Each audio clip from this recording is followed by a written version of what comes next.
Today I'm going to be talking about different spacings and multi-sowing and what spacings I would and wouldn't stick to as far as the seed packet is concerned. So to start with, I'm going to talk about beetroot. So the seed packet that I've got recommends you put one beetroot every 4 inches. So I have got clumps of 2 to 3 beetroot every 4 inches, and I'm still getting harvests, as you can see here. I'm getting quite big beetroot actually. That's Chioggia, quite a large root for Chioggia, that about 2 inches across. It's not quite ready for picking yet, but I've been having a lot of these. They just push each other away as they get bigger, like that. They're quite happy, they're growing together, as you can see. And then the clumps are approximately 4 inches apart, and they're the same with all of these. Cylindra even. There's the cylindra, there's cylindra. There's something coming alright. Now the second spacing I'm going to say is rubbish is leeks.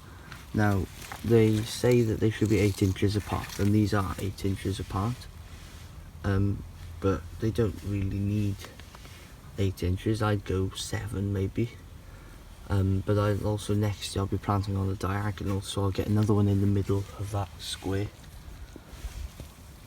to get them in closer. Because if we go over to these are Leon, I think they're called Lion, something like that.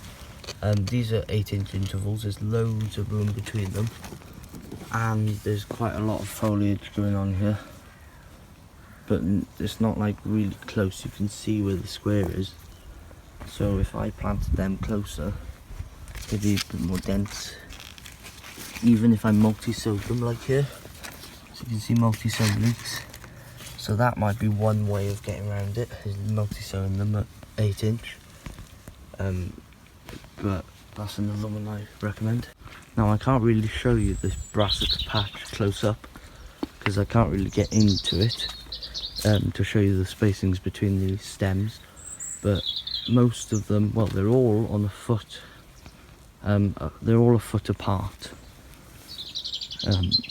So, like at the base, they've all been planted a foot apart, and they are just over 4 foot tall, those purple sprout in there. So I wouldn't say that's bad going, and they're pretty even down the row. There's 2 or 3 lower ones there. Little crop, quite good, I'm hoping. Then these Brussels on the end, they're doing quite well. I don't think we'll get a crop off them though this year. Maybe try again next year with different ones. I just think the cabbage butterflies had it too much, even though I was picking them off. But these are the same foot spacings, and they're doing really well.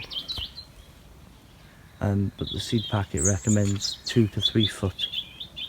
But I've had good success with a foot. Cabbage, I wouldn't do it 2 foot because you get too big of a head and you don't use it all in time. So I'd go like 8 inch on a cabbage and get more smaller ones because they're more usable for a smaller family. I mean, we've got a big-ish family, so we just use 2, but it's easier if you only want like a small dinner. You just have 1 cabbage. Now beans are another one that I would say don't listen to the seed packet on, because there's 2, 3, 4 beans climbing up this pole, and they're growing fine and they're cropping heavy.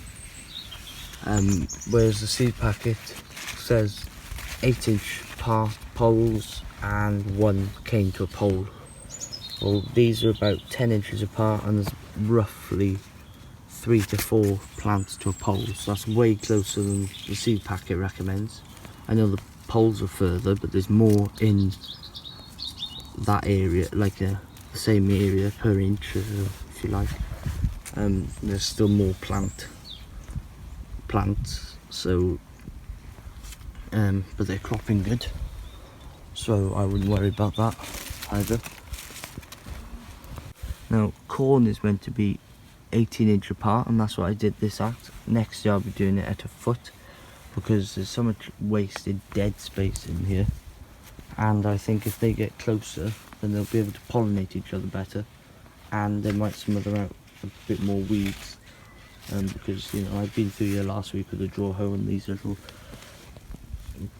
nettles are coming back, and so if they're a bit closer they might pollinate better, because the one I've had off it already only had about 5 cobs in it.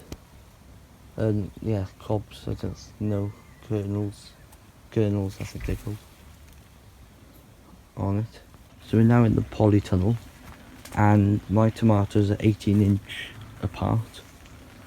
I wouldn't go any less.